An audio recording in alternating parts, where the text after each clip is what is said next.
Have you ever stood there silent after someone's words cut just deep enough to sting? Maybe it was a joke disguised as honesty, or that subtle tone that told you they didn't respect you. You felt the heat rise in your chest, the urge to defend yourself, to prove them wrong, but something inside whispered, "Don't," because reacting would only feed them. Some people live for that. They test your calm, push your patience, and wait for you to lose control. That's their game. But the moment you explode, they win. The Stoics understood this long before psychology ever named it. Power doesn't belong to the one who strikes first. It belongs to the one who doesn't flinch, the one who can turn insult into silence, disrespect into reflection. In this lesson, we're not going to shout back. We're going to answer differently, with words so calm, so deliberate, they leave your opponent speechless. Because respect isn't demanded, it's commanded. Stay with me, and you'll see how silence, when used with precision, can humble anyone who dares to test it. As we step into the first chapter, imagine standing in a room where someone suddenly throws a careless comment your way, a smirk, a tone, a small jab meant to make you flinch. You feel that sting, the heat in your chest, the urge to prove them wrong. But deep down, you know this truth. Rude people feed on reaction. They feed on your reaction, and they only win when you let them see you flinch. The Stoics understood this long ago. The real victory lies in stillness, in control. In one calm sentence that ends the battle before it begins. You're entitled to your opinion, and I'm entitled to ignore it. It sounds simple, but say it with composure, and you'll see its strength. You're not fighting back, not defending yourself. You're removing their power entirely. Because what they want isn't to be right. They want to feel superior. They want to control how you feel. But when you refuse to react, you take that power from them without lifting a finger. I learned this lesson through experience. Years ago, I started a project that meant everything to me. I poured time, focus, and sleepless nights into it. When I told a friend, he laughed and said, "That's a waste of time. You really think anyone's going to care?" The old me would have argued, listing all the reasons he was wrong. I would have tried to prove the value of my dream. But I caught myself. Why was I explaining myself to someone who had never built anything? Why was I handing him the keys to my peace? So, I smiled and said, "You're entitled to your opinion, and I'm entitled to ignore it." Then I changed the subject. And that silence that followed, it was heavy. He had nothing left to say, because I didn't give him what he came for. No defense, no anger, just control. And in that quiet, I realized something powerful. The moment you stop defending yourself, you stop giving others permission to define you. That's the Stoic way. Marcus Aurelius reminded himself daily, control begins where reaction ends. Realize this, and you will find strength. When you stop letting other people's opinions disturb your mind, you free yourself. Most people who criticize you aren't doing better than you. They're just louder. Their insults are often a reflection of their insecurity, not your reality. The more they talk, the more they reveal themselves. So, when you stay calm, it unsettles them. You remind them of what they lack, control. You'll face this everywhere. A co-worker mocking your ideas, a family member judging your choices, someone online trying to provoke you. Let them talk. You don't owe a reaction. You don't owe an explanation. Just breathe, stay steady, and if you must respond, do it with grace. You're entitled to your opinion, and I'm entitled to ignore it. Then walk away. Every time you choose silence over reaction, you're building strength. Every time you stay calm instead of angry, you're training your mind to rise above smallness. True calm isn't the absence of emotion, it's the mastery of it. The Stoics didn't chase validation, they lived by principle. They knew that arguing with fools only drags you down to their level. When you remain composed, you reveal who truly holds power. Remember this: a lion doesn't lose sleep over the opinions of sheep. Your focus is your fortress. Guard it. Don't waste energy proving yourself to people who wouldn't understand your vision, even if you explained it perfectly. Disrespect only works when you allow it to. The moment you stop reacting, it dies in silence. So, the next time someone tests your calm, don't fight, don't defend, don't shrink. Smile. Let their words fall empty. Because true power isn't in shouting louder, it's in standing so still that their chaos breaks against your peace. And that, right there, is how you make disrespect regret ever meeting you. Moving into the second chapter, picture this. You're in a room full of people, voices bouncing off the walls, laughter spilling from every corner. And then it happens. Someone, loud and smug, decides to make you the target of their amusement. Their tone drips with arrogance, their words designed to humiliate, not to joke.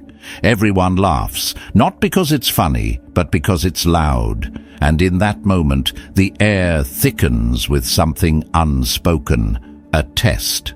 They want to see if you'll crumble or rise. That's where this line becomes your quiet sword, sharp, clean, and final. If I had $1 for every smart thing you said, I'd be broke. It sounds playful, it even makes people laugh. But beneath the humor lies precision.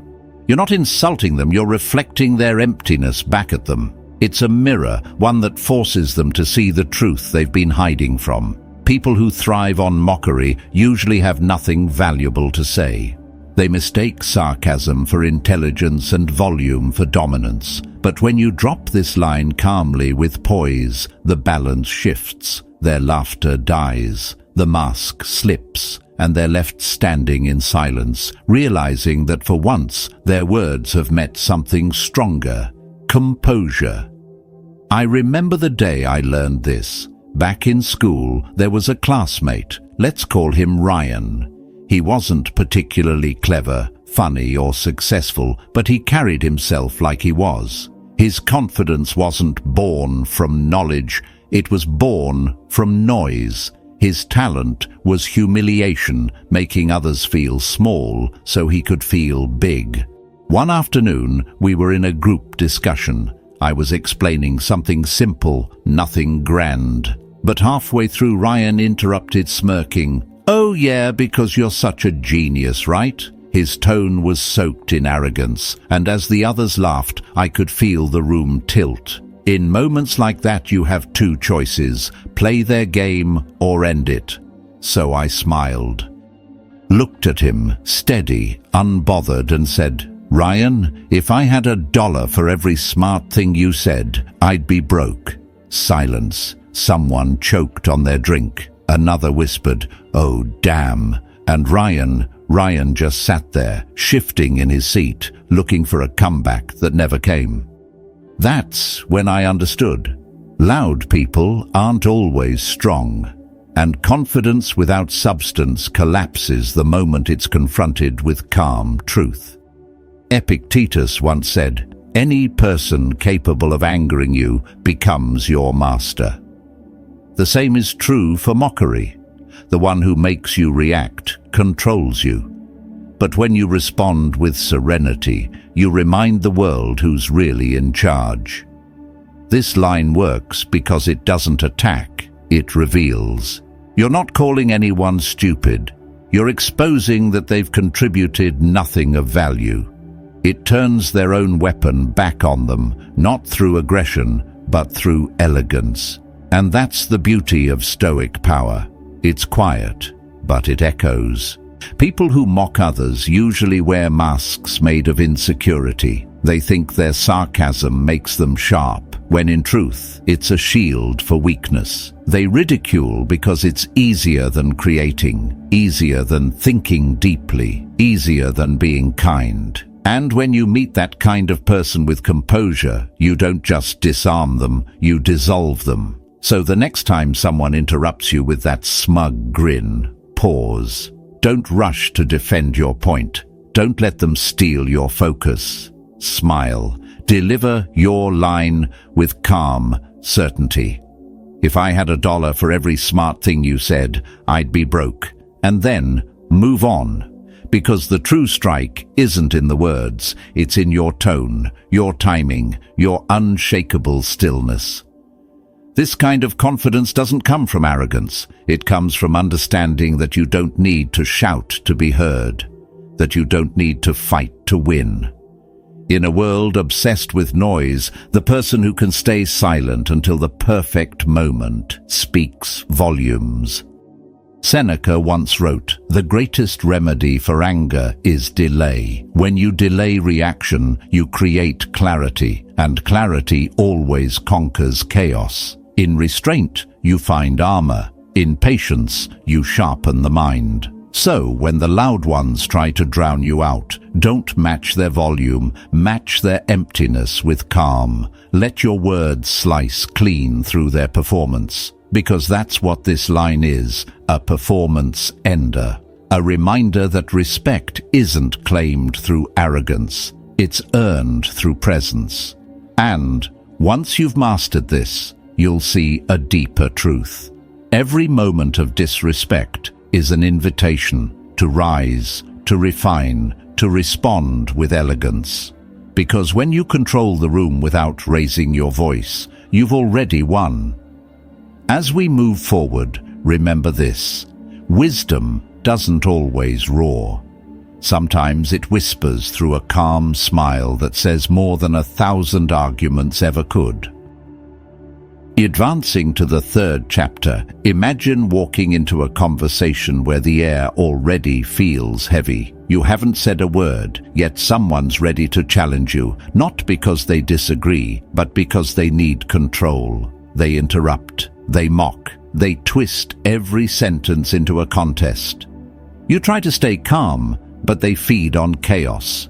Some people don't argue to find truth, they argue to feed their ego. Their goal isn't resolution, it's domination. And when you engage, you become part of their performance. This is where the power of one simple sentence changes everything. I don't argue with people who thrive on disrespect. It's not just a comeback, it's a declaration of peace with yourself and war against nonsense. It tells them, I see your game, and I won't play it. Because let's be honest, there are people who confuse rudeness for honesty, cruelty for confidence, and arrogance for strength. They say things like, I'm just being real, when what they're really being is unkind. These are the ones who talk over you, who twist your words, who turn every discussion into a battlefield. To them, being right isn't about reason, it's about volume. And here's the truth. Arguing with someone who feeds on disrespect is like wrestling in the mud with a pig. You both get dirty, but only one of you enjoys it. I learned this lesson years ago at work. There was a colleague, let's call him Jake. Jake wasn't just rude, he thrived on it. He talked over people, dismissed ideas, and laced every sentence with passive aggression. It wasn't enough for him to disagree. He needed to make others feel small while doing it. One afternoon during a team meeting, I suggested a small improvement to a project. Nothing major, just an idea. Before I could finish, Jake rolled his eyes and said, Yeah, because you're such an expert, right? The room went silent. His tone wasn't just disrespectful, it was designed to embarrass. A few years earlier, I would have taken the bait. I would have explained, justified, maybe even raised my voice. But that day, I didn't. I leaned back, took a breath, and said calmly, "I don't argue with people who thrive on disrespect." Then I went quiet. The silence that followed was electric. You could feel everyone watching. Jake froze. He couldn't say a word, because whatever came out next would only prove me right. If he argued, he'd expose himself. If he backed down, he'd look weak. So he sat there, trapped in the mirror I'd just held up to him. That's what this line does. It reflects, not attacks.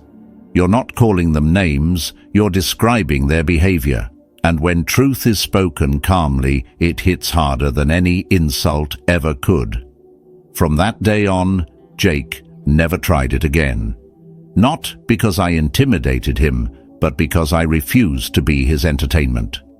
Marcus Aurelius once wrote, "You have power over your mind, not outside events. Realize this, and you will find strength." That's what this line embodies. It's not about winning the argument, it's about mastering the reaction, because when you stop feeding someone's disrespect, they starve. People like Jake thrive on reaction. Your anger is their applause, your defensiveness is their reward. But when you respond with calm indifference, when you strip away the drama and give them nothing, they crumble. Because control is only real when you stop giving it away. The Stoics taught that we should never fight battles unworthy of our peace. Not every insult deserves an answer. Not every provocation deserves a performance. You don't need to explain, justify, or prove yourself to someone who's already made it their mission not to understand you. So, the next time someone tries to pull you into their storm, remember this: they can't fight without your participation. Smile, say your line, and walk away. I don't argue with people who thrive on disrespect. That's not weakness, it's mastery.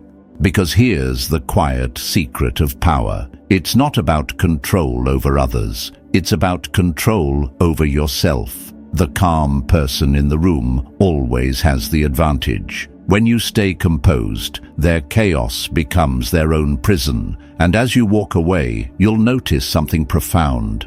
The noise fades, the energy shifts. You don't feel smaller for leaving, you feel lighter, stronger, because you chose peace over pride. Seneca once said, "The greatest victory is to conquer oneself." That's what this is. Self-conquest in motion. You're not silencing them for approval, you're silencing them for your sanity. So the next time someone tries to bait you with disrespect, remember, you don't owe them your energy. You don't owe them your reaction. Your silence, your stillness, your composure, that's your statement. And when you rise from that moment untouched, they'll understand something they never expected. You can't win against someone who refuses to play. From here, picture the kind of person who walks into every room like they own it, the one who believes arrogance equals strength, that belittling others proves confidence. They roll their eyes when someone speaks, mock mistakes, and use sarcasm as a weapon. You've seen them. Maybe you've even worked with them. They think their attitude makes them powerful. But the truth, that behavior is a one-way ticket to nowhere. Your attitude isn't going to get you very far in life. It's not just a comeback, it's a mirror. And when you hold it up to them, they see what they've been running from, their own smallness. Rude people confuse hostility with honesty. They think being dismissive makes them dominant, but it only exposes their insecurity. Stoic philosophy teaches that arrogance is the mask of the weak. Seneca once said, "The greatest remedy for anger is delay." Those who react without reflection live as slaves to emotion. And arrogance is just anger in disguise, an untrained reaction seeking control. I remember a man like that. Let's call him Mark. I worked with him years ago. Mark made rudeness his brand. If you made a mistake, he'd sigh loudly. If you shared an idea, he'd shut it down before hearing the end. He believed making others feel small made him look big. His words dripped with sarcasm, his smirk a challenge no one dared to answer. People tolerated him. That's what the arrogant count on, your silence. One day, during a meeting, he snapped at a co-worker. Maybe if you actually knew what you were talking about, we wouldn't be wasting time. The room went still. You could feel the discomfort tighten like a noose. No one spoke, and I realized that silence, the silence of decent people, is what keeps arrogance alive. So I looked at him, calm, direct. Your attitude isn't going to get you very far in life. He smirked at first, brushing it off. But I watched his expression change. His laughter stopped. The meeting moved on, but he didn't. He sat there quieter, smaller, because somewhere deep down he knew the truth had hit him harder than any insult could. Months later, promotions were announced. Mark's name wasn't on the list. No one was surprised. Because here's the lesson. Talent may open doors, but character decides who stays inside. You can be skilled, but if people can't stand working with you, your success will crumble under the weight of your own ego. That's why this line works. It doesn't humiliate. It awakens. It forces reflection. You're not attacking who they are. You're confronting what they've become. It turns the mirror toward their future and makes them ask, where is this attitude taking me? The truth is, it's not taking them anywhere. Disrespect may win attention for a moment, but it never earns admiration. It's a short-term illusion that costs long-term respect. The Stoics would call this self-sabotage, when one's impulses destroy their own progress. Marcus Aurelius wrote, "Waste no more time arguing what a good man should be one." In other words, stop talking about greatness while acting beneath it. So the next time you face someone who hides cruelty behind confidence, remember, you don't need to yell to make a point. Say it once, calm and clear. Your attitude isn't going to get you very far in life. Then walk away. Let silence do the rest. Because silence after truth is louder than any argument, and when you leave, something shifts. The room exhales. The arrogant one, for the first time, sits with the weight of their own reflection. Life has a way of humbling those who think they're untouchable. You don't have to defeat them, life eventually does. That's the Stoic way, to speak not from anger, but from clarity. To stand tall without shouting. To remind the arrogant that every act of disrespect is just another step away from wisdom, peace, and purpose. So when you meet someone like Mark, someone who mistakes cruelty for power, don't argue, don't stoop, just look them in the eye and say it. Your attitude isn't going to get you very far in life. Then walk away knowing something they don't. Time will prove you right. At this stage, imagine someone throwing their words like small stones, meant not to hurt you, but to make you react. Their tone is sharp, their smirk calculated. You feel that familiar pull inside, the one that whispers, say something. But here's the truth. Rude people don't want resolution. They want control. They feed on your reaction, and the moment you argue, they've already won. That's when you draw your line in silence. This conversation was over before it even started. It's not just a comeback. It's a calm strike, a verbal checkmate. You're not fighting. You're refusing to enter the arena. You're saying, your noise doesn't deserve my peace. Because people who thrive on conflict can't stand indifference. They expect anger, they expect you to fight back. But when you stay composed, you steal their energy without saying another word. I've seen this work in real time. A few years ago, I had a co-worker, let's call him Jake.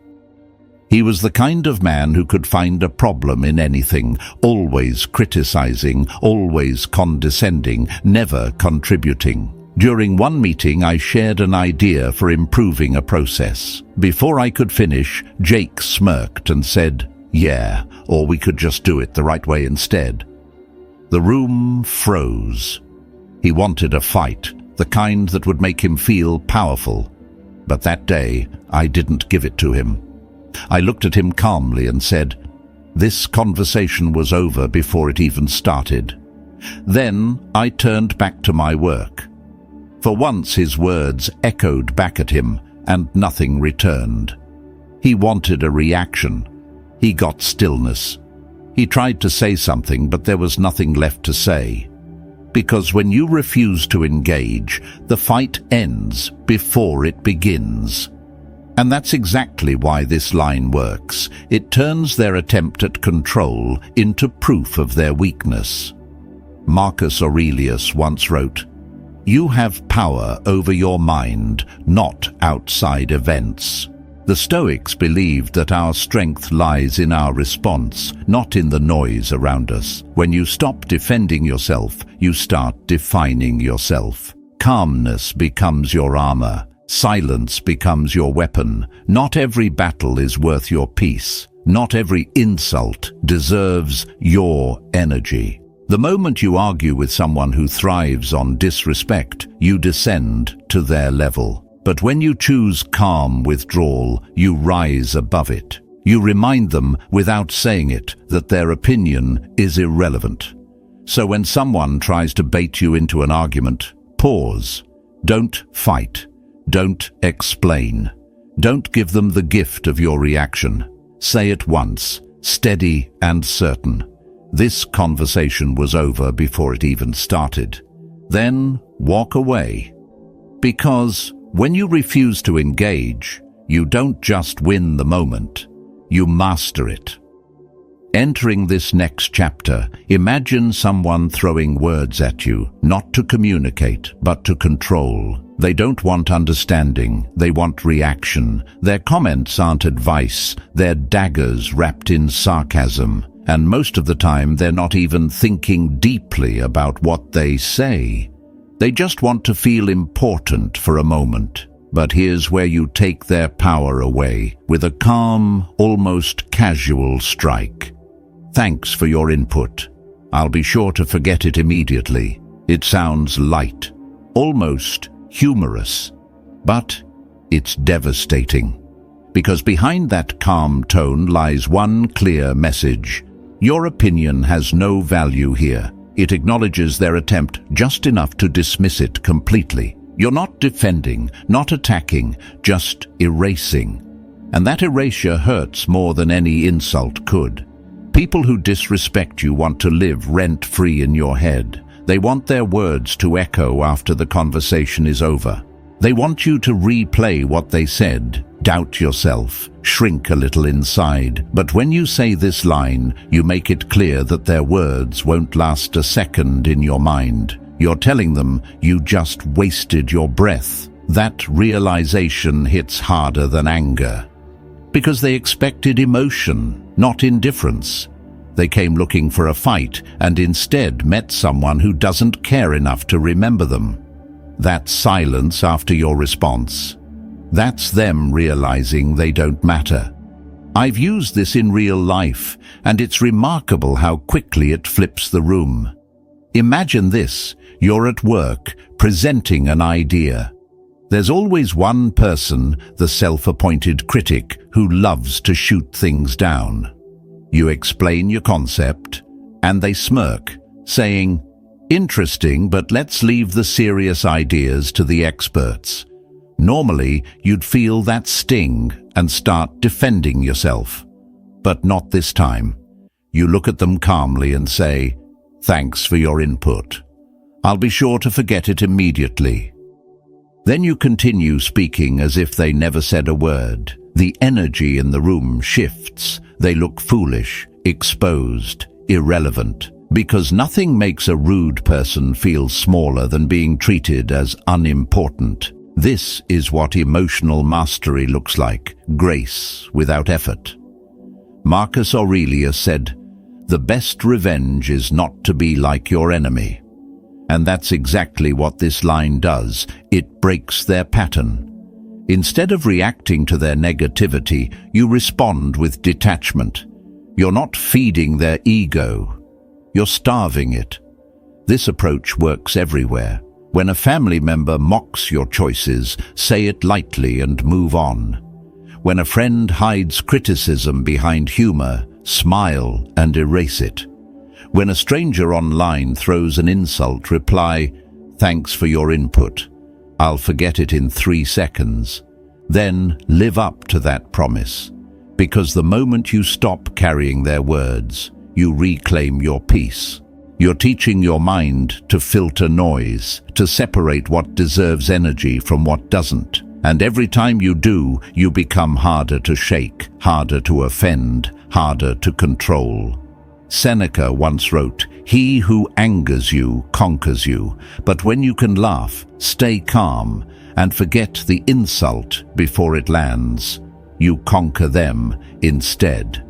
That's the quiet strength Stoicism is built on, not the absence of emotion, but the discipline to decide where your emotion goes.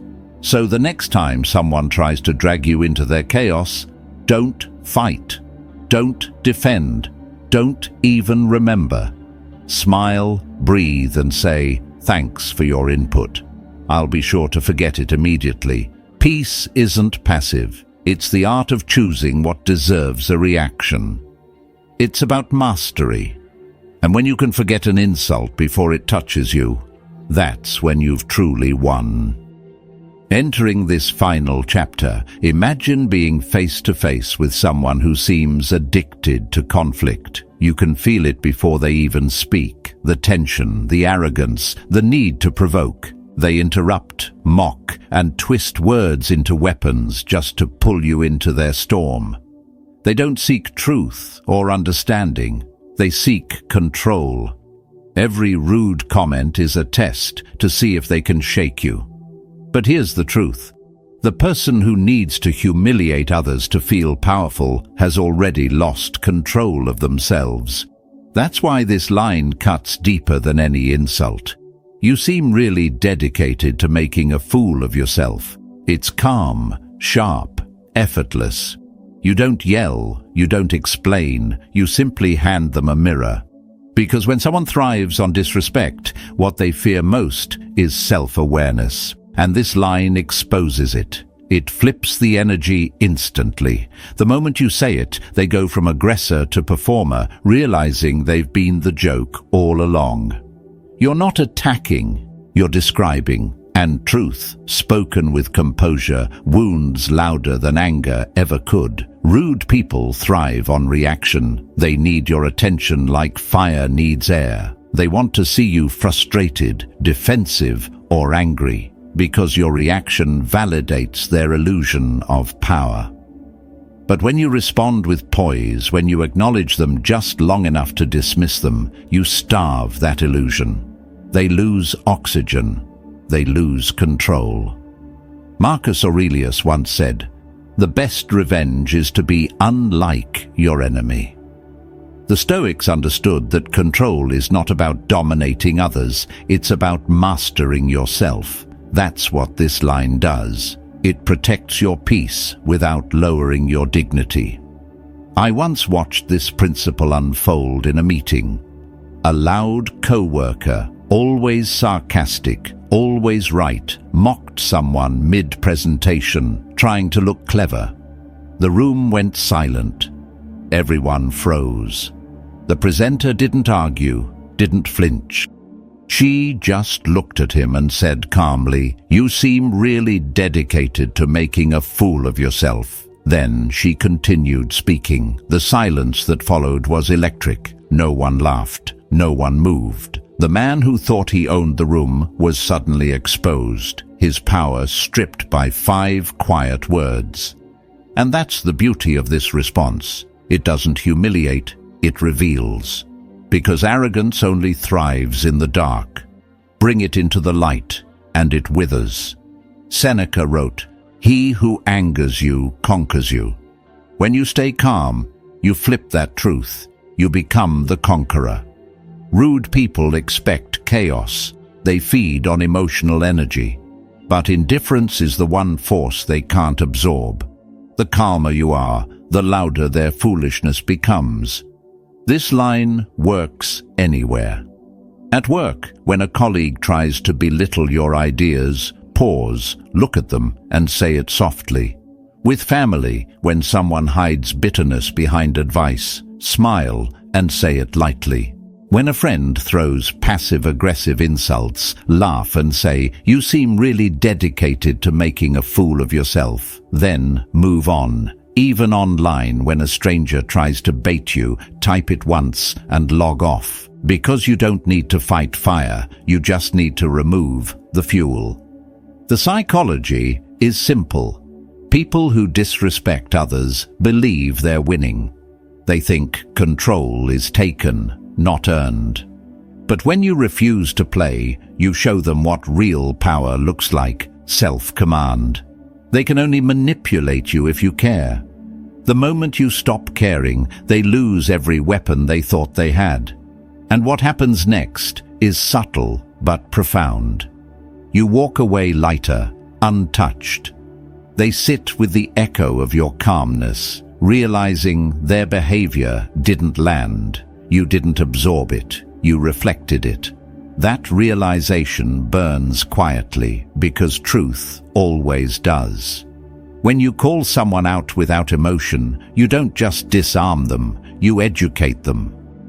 You force them to see that disrespect doesn't make them bold, it makes them small. Maybe they'll never admit it aloud, but they'll think twice before trying it again. This is the Stoic way: to rise above mockery with grace, to choose calm over chaos, to turn every insult into a reflection of the one who threw it. Because strength isn't loud, it's measured, it's silent, it's precise. So the next time someone tries to provoke you, don't match their noise. Don't try to prove your worth to someone who's lost theirs. Smile slightly, stay composed, and say, "You seem really dedicated to making a fool of yourself." Then walk away, because your calmness is the end of their game. Your silence is their defeat. Remember this: you don't have to fight every fool you meet. Some people reveal themselves perfectly if you just let them speak. Power isn't proved through reply, but through indifference. At the end of the day, dealing with rude people is not about shouting louder or proving your worth. It is about showing that you cannot be moved by their noise. You do not need to argue, explain, or lower yourself to their level. True strength is calm.